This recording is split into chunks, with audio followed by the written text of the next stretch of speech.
केंद्रीय मंत्री अनुराग ठाकुर बोले, छत्तीसगढ़ में भ्रष्टाचार का नंगा नाच, सरकार सोई हुई, पुलिस हाथ पर हाथ धरकर बैठी, गोबर पर भी कर दिया भ्रष्टाचार। हिमाचल सरकार को भी अनुराग ठाकुर ने लिया निशाने पर।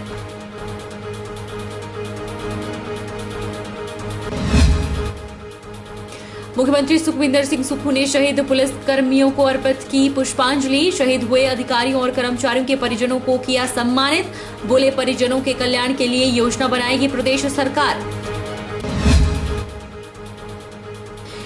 गिरिपार जनजातीय क्षेत्र घोषित करने पर गुर्जर समुदाय नाराज। हाटी समुदाय पर गलत तथ्य पेश करने के लगाए आरोप। विरोध पर हाटी समुदाय ने जताई आपत्ति। और शक्तिपीठ ज्वालामुखी में 5 नवरात्र तक चढ़ा 32 लाख का चढ़ावा। 60,000 श्रद्धालुओं ने किए दर्शन। 1 किलो 900 ग्राम चांदी और 9 ग्राम सोना भी मां को अर्पित।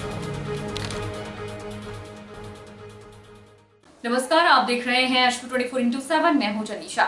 भ्रष्टाचार का नंगा नाच छत्तीसगढ़ में दिख रहा है। बक्सर छत्तीसगढ़ का नक्सलवादी इलाका है, जहां पिछले कल भाजपा कार्यकर्ता की हत्या हुई है। यहाँ सरकार सोई हुई है, पुलिस हाथ पर हाथ धर कर बैठी है। ये बात मेरी माटी मेरा देश कार्यक्रम के तहत मंडी के संस्कृति सदन में आयोजित जिला स्तरीय युवा महोत्सव में केंद्रीय सूचना प्रसारण युवा सेवाएं एवं खेल मंत्री अनुराग ठाकुर ने कही। केंद्रीय सूचना प्रसारण युवा सेवाएं एवं खेल मंत्री अनुराग ठाकुर ने कहा कि भ्रष्टाचार का नंगा नाच छत्तीसगढ़ में दिख रहा है। बक्सर छत्तीसगढ़ का नक्सलवादी इलाका है, जहां पिछले कल भाजपा कार्यकर्ता की हत्या हुई है। सरकार सोई है, पुलिस हाथ पर हाथ धरकर बैठी है। भ्रष्टाचार के आरोप में मुख्यमंत्री कार्यालय के अधिकारी जेल में हैं। मेयर से लेकर मेयर के परिवार पर भ्रष्टाचार के आरोप लगे हैं, सबूत भी दिए गए हैं। अनुराग ठाकुर ने कहा कि चारा घोटाला तो सुना था, लेकिन ये तो गोबर भी खा गए। छत्तीसगढ़ की सरकार ने राज्य को शराब मुक्त करने के लिए गंगाजल की कसम खाई थी और यहाँ सरकार खनन, कोयला और अन्य तरह के भ्रष्टाचार में डूबी है। वहीं जातिगत जनगणना पर अनुराग ठाकुर ने कहा कि कुछ लोग देश को जाति धर्म के नाम पर बांटते रहे, लेकिन आप बांटने का काम करो, हम जोड़ने का काम करेंगे। बस्तर छत्तीसगढ़ का वो नक्सलवादी इलाका है बीजापुर में, जहां कल हमारे एक और कार्यकर्ता की हत्या भी हुई। बहुत दुख हुआ। वहाँ की पुलिस हाथ पे हाथ धर के बैठी है, सरकार सोई हुई है। भ्रष्टाचार का नंगा नाच देखा जाए तो छत्तीसगढ़ में दिखता है।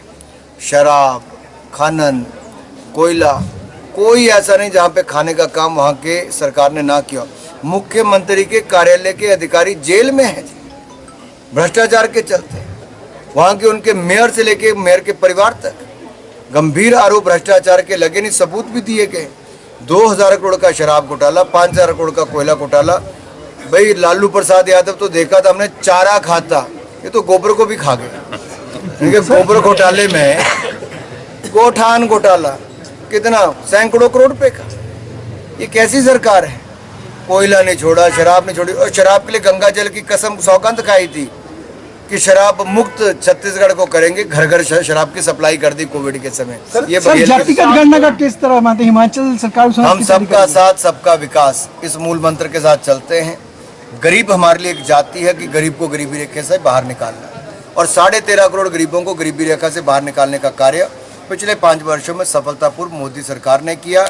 कुछ लोग हैं जो देश को बांटते रहे जाति धर्म संप्रदाय के नाम पर। मैं इतना ही कहूँगा, आप बांटने का काम करो, हम जोड़ने का काम करें। मेरी माटी मेरा देश कार्यक्रम के तहत मंडी के संस्कृति सदन में आयोजित जिला स्तरीय युवा महोत्सव में केंद्रीय सूचना प्रसारण युवा सेवाएं एवं खेल मंत्री अनुराग ठाकुर ने बतौर मुख्य अतिथि शिरकत की। केंद्रीय मंत्री ने कहा कि देश भर में 6 लाख गांव से आज अमृत कलश में गांव-गांव की मिट्टी दिल्ली पहुंच रही है। इस मिट्टी से इंडिया गेट पर अमृत वाटिका बनेगी, जो भविष्य की पीढ़ी को प्रेरणा देता रहेगा। मेरी माटी मेरा देश, वीरों को वंदन और मिट्टी को नमन, इस भाव के साथ इस कार्यक्रम की शुरुआत की गई। देश के 6 लाख से ज्यादा गांव में करोड़ों घरों से मिट्टी एकत्र करके, वीरों को वंदन करके अमृत वाटिका, जहां गांव से लेके ब्लॉक से लेके प्रदेश की राजधानी तक बनेगी, वहीं पर देश की राजधानी में भी इंडिया गेट के पास अमृत वाटिका बनेगी। आज़ादी का अमृत मेमोरियल बनेगा और 75,000 युवा देश भर की मिट्टी जो लेकर जाएंगे, उसी से ही 6 लाख गांव की आई हुई मिट्टी करोड़ों घरों से, उससे आज़ादी का अमृत मेमोरियल बनेगा जो आज की और भविष्य की पीढ़ियों को प्रेरणा देता है। हिमाचल में हुई आपदा पर कांग्रेस सरकार के नेता केंद्र सरकार को घेरती नजर आई है। इस पर केंद्रीय मंत्री ने कहा कि मदद दिखावे के लिए नहीं की, आंकड़ों को कोई झुठला नहीं सकता है। केंद्र ने 4 किश्तों में हिमाचल प्रदेश को राहत दी, घर सड़कों के लिए भी राहत दी, मनरेगा के तहत भी राहत कार्य करवाए गए। अगर अब भी राज्य सरकार कहे कि कुछ नहीं दिया तो आपदा में कुछ लोग राजनीति कर रहे हैं। देखिए, आंकड़ों को कोई झुठला नहीं सकता और मदद हम दिखावे के लिए नहीं करते, मदद उसलिए की कि हिमाचल में आपदा आई। केंद्र ने 1 नहीं 4 किश्तों में 862 करोड़ तो पहले ही दे दिया, फिर 5000 घर एक बार, 6000 घर दूसरी बार, कुल मिला के 11000 घर दिए। 2700 करोड़ रुपए ग्रामीण सड़कों के लिए दिया।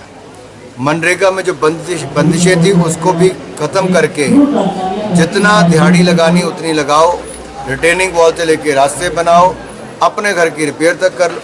इससे ज़्यादा अगर उसके बावजूद अगर राज्य की सरकार कहे कि कुछ नहीं दिया तो आप समझते हैं आपदा में भी कुछ लोग राजनीति करते हैं।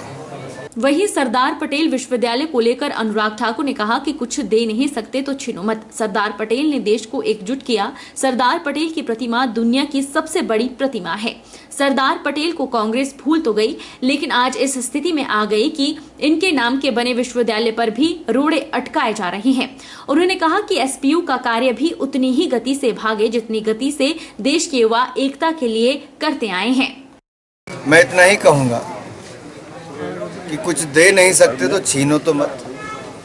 और सरदार पटेल जी ने तो देश को एकजुट किया। सरदार पटेल जी के नाम की प्रतिमा स्टैच्यू ऑफ यूनिटी वो देश की नहीं दुनिया की सबसे बड़ा स्टैच्यू है, नरेंद्र मोदी जी ने बनाया। सरदार पटेल को कांग्रेस भूल तो गई थी, लेकिन आज स्थिति पे आ गई कि सरदार पटेल के नाम की बनी यूनिवर्सिटी पे भी रोड़े अटकाए जाए। ये दुर्भाग्य है। हम तो 31 अक्टूबर को पूरे देश भर में रन फॉर यूनिटी चलाते हैं। देश के करोड़ों युवा देश में एकजुटता के लिए भागते हैं, फिट रहने के लिए भी और सरदार पटेल को श्रद्धांजलि देने के लिए भी। मैं चाहता हूं सरदार पटेल यूनिवर्सिटी का काम भी उतनी तेजी से ही भागे जितने तेजी से देश के युवा एकता के लिए करते हैं।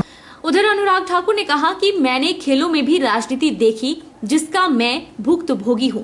लोग मैच का आनंद लें और भारत जीते, यही उम्मीद है। सियासी बातचीत ही होगी कि खेल के बारे में बात होगी? मैंने खेलों में ही काफ़ी राजनीति काफ़ी समय तक देखी जिसका मैं भुक्तभोगी हूँ। मैं चाहता हूँ मैच का ही आनंद उठाएं और भारत जीते।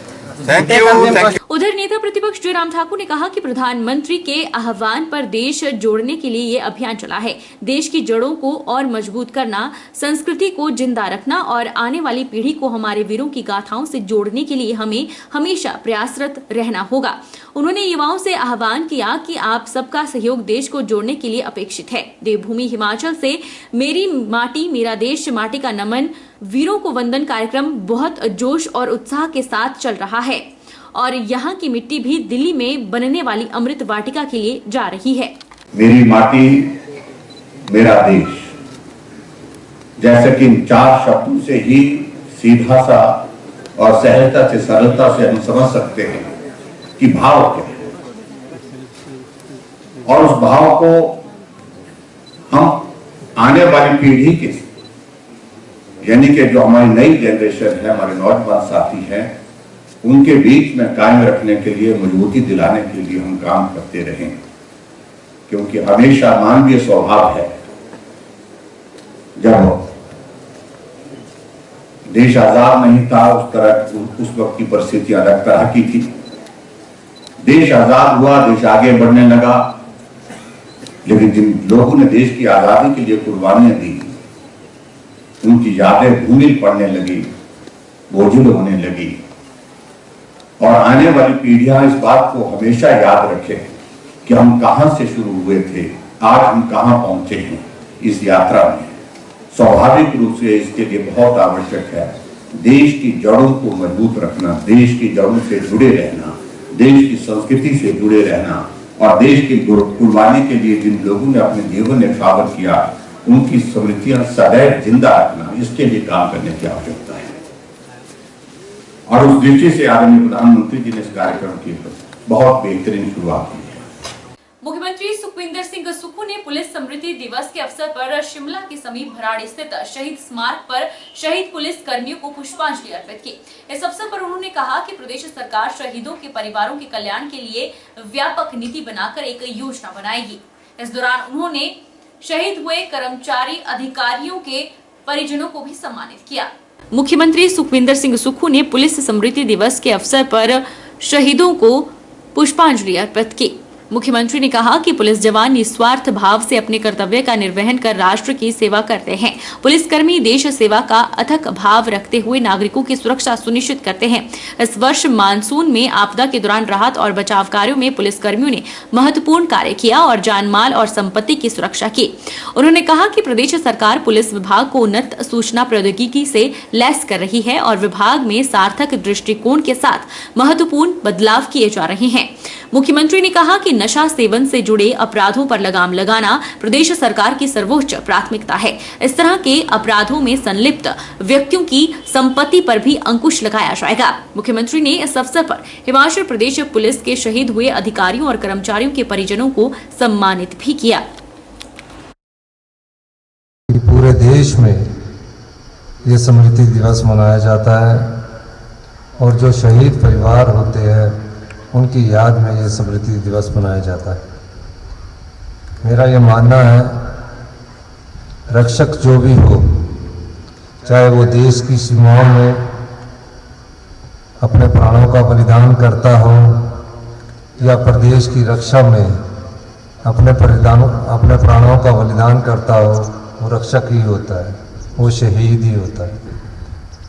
कारण कुछ और होते हैं, लेकिन इन परिवारों के प्रति हमें क्या करना है, किस प्रकार आगे बढ़ना है, मेरे विचार में हमें जो पिछले कई सालों से नीति चल रही है उसमें परिवर्तन करने की ज़रूरत है। और इन संदर्भ में मैं पुलिस विभाग के डीजीपी साहब से और अधिकारियों से जल्दी ही बैठक करूंगा और किस प्रकार का हम परिवर्तन कर सकते हैं जिसके परिवार का कमाने वाला छूट जाए, उसके परिवार को कैसा सहारा दे सकते हैं, इस विषय पर पूर्णतया विचार किया जाएगा। पुलिस स्मृति दिवस पर 3rd बटालियन पंडोह में पुलिस विभाग के शहीद जवानों को श्रद्धांजलि देकर श्रद्धा सुमन अर्पित किए गए। कार्यक्रम की अध्यक्षता 3rd बटालियन पंडोह के कमांडेंट भगत सिंह ठाकुर ने की। पंडोह में आयोजित समारोह के दौरान स्थानीय स्कूली और शिक्षण संस्थानों से आए बच्चों और अध्यापकों ने भी भाग लिया और शहीद व दिवंगत पुलिस कर्मियों को श्रद्धा सुमन अर्पित किए। आज के दिन पूरे देश भर में पुलिस कर्मचारियों के लिए, पुलिस विभाग के लिए, चाहे वो स्टेट पुलिस ऑर्गेनाइजेशंस हो या फिर सीपीओस हो, हम सब के लिए बहुत महत्वपूर्ण है। बल्कि हम यूं कहेंगे कि हमारे वीर साथियों ने अपने कर्तव्य निर्वहन के दौरान जो शहादत पाई है उसको सम्मान देने का और उसको याद करने का ये दिन है। अगर इस घटना के बारे में बताया जाए तो 21 अक्टूबर 1959 में हमारे जो पड़ोसी देश जिनके साथ संबंध अच्छे नहीं थे, या यूं कह सकते हैं कि हमारे शत्रु देश, उन्होंने घात लगा के इस दिन लद्दाख के साथ लगती सीमा के ऊपर हॉट स्प्रिंग नाम के स्थान पर, वहां पर हमारे जो ITBF उस दौरान था, जिसका कि अब एक विंग ITBP है और दूसरा विंग IB है, उस फोर्स से संबंधित हमारे 10 जवानों को एम्बुश किया। उसके बाद उनकी जान ले ली। तो उनकी जो बहादुरी की याद में इस दिवस को मनाया जाता है। और इसी प्रकार पूरे देश भर में, वर्ष भर में उनके अलावा जो भी सीपीओज और स्टेट पुलिस ऑर्गेनाइजेशन के हमारे कर्मचारी अपने कर्तव्य निर्वहन के दौरान अपनी जान गंवाते हैं, शहादत पाते हैं, उनकी स्मृति में इस दिवस को मनाया जाता है। इस साल की तो इस वर्ष पूरे प्रदेश भर में करीब 190 कर्मचारियों और अधिकारियों ने अपने कर्तव्य निर्वहन के दौरान अपनी जानों को न्यौछावर किया है। कमांडेंट भगत सिंह ने कहा कि पुलिस स्मृति दिवस से ही देश भर में पुलिस वेलफेयर वीक की शुरुआत भी होती है। इस दौरान पुलिस विभाग सप्ताह भर लोगों के साथ मुलाकात करके विभाग की गतिविधियों के बारे में जानकारियों को साझा करता है। कमांडेंट ने बताया कि सप्ताह भर पुलिस स्कूली बच्चों, विभिन्न संस्थाओं और लोगों से मिलकर उन्हें पुलिस की कार्यप्रणाली से अवगत करवाएगी। पुलिस और आज से ही ये जो है देश भर में पुलिस वेलफेयर वीक के रूप में ये पूरे सप्ताह को मनाया जाता है और विभिन्न कार्यक्रम होते हैं, जिसमें के विशेष रूप से पुलिस कर्मचारियों और अधिकारियों के लिए वेलफेयर एक्टिविटीज, वेलफेयर सुविधाएं और साथ साथ आम पब्लिक के साथ भी बेहतर मेलजोल और बच्चों के साथ इंटरेक्शन, उनको पुलिस के कार्यप्रणाली के बारे में बताना और उनके वेलफेयर के लिए भी कुछ न कुछ किया जाता है, जो हम इस वीक में करने जा रहे हैं। एक अभी पीछे ही यहाँ आप जहाँ हम सब लोग जहाँ खड़े हैं, ये हमारा पंडो बटालियन का ग्राउंड है। यहाँ पर काफी लोग, यहाँ स्थानीय युवा भी आते हैं खेलकूद गतिविधियों में प्रैक्टिस करने के लिए, तो उनके लिए भी अभी हमने इसी वीक में शुरू करना है कि जो 12 साल तक के बच्चे हैं उनके लिए हमने निःशुल्क इसका इस्तेमाल वो लोग करेंगे। ये सुविधा उनको हमने दी है, विभाग द्वारा इसको अप्रूव किया गया है। और इसके अलावा जो कर्मचारियों के लिए, उनके लिए भी अनेकों जो वेलफेयर एक्टिविटीज है उसका भी हमने आरंभ करना है। गिरिपार जनजातीय मामले को लेकर सिरमौर जिला में हाटी और गुज्जर समुदाय आमने सामने हैं। गिरिपार को जनजातीय क्षेत्र घोषित करने के फैसले का जहां हाटी समुदाय स्वागत कर रहा है, तो दूसरी तरफ गुज्जर समुदाय इसका विरोध कर रहा है। कांग्रेस बोलती कुछ है, करती कुछ है। इन्होंने कहा था 5 लाख लोगों को रोजगार देंगे और पहली कैबिनेट में 1 लाख लोगों के लिए प्रावधान कर देंगे, लेकिन 10,000 लोगों को टर्मिनेट किया जा चुका है। रोजगार देना तो क्या, जिनको मिला था उनको छीन लिया है। कांग्रेस पूरी तरह एक्सपोज हुई है। जिन लोगों का रोजगार चला गया उनके परिवार पे क्या गुजरेगी, नवरात्रों में क्या तोहफा दिया है, इसका सबका असर पड़ेगा। हताश होकर कांग्रेस ऐसे हथकंडे अपना रही है। जिस जाति जनगणना का पंडित जवाहरलाल नेहरू ने विरोध किया, कांग्रेस ने स्वयं विरोध किया, आज उसी के लिए सोचते हैं कुछ वोट मिल जाएंगे। मैं मानता हूं कि ये हताश पार्टी की हताश प्रयास है, फिर यह सफल रहेंगे। सर, जनीराम शांडिल रूठे तो कोई है नहीं, सब पार्टी कार्यकर्ता लगे हैं, डटे हैं। और बीजेपी एक चुनाव जो खत्म होता है दूसरे चुनाव की तैयारी साथ ही शुरू कर देती है। तो लोकसभा की तैयारी तो विधानसभा के साथ शुरू हो गई थी। सर, लोकसभा सब कार्यकर्ता जानते हैं कि आज हमारे पार्टी के प्रधानमंत्री नरेंद्र मोदी विश्व के सबसे लोकप्रिय नेता हैं। तीसरी बार उनको प्रधानमंत्री बनाना है और सबने मिलकर 4 सीटें जिताकर मोदी जी की झोली में डालनी है। सब डटकर काम करेंगे और मोदी जी को फिर प्रधानमंत्री बनाएंगे। वक्त चला है छोटे से ब्रेक का। ब्रेक के उस पार फौरन लौटेंगे, आप बने रहिए हमारे साथ।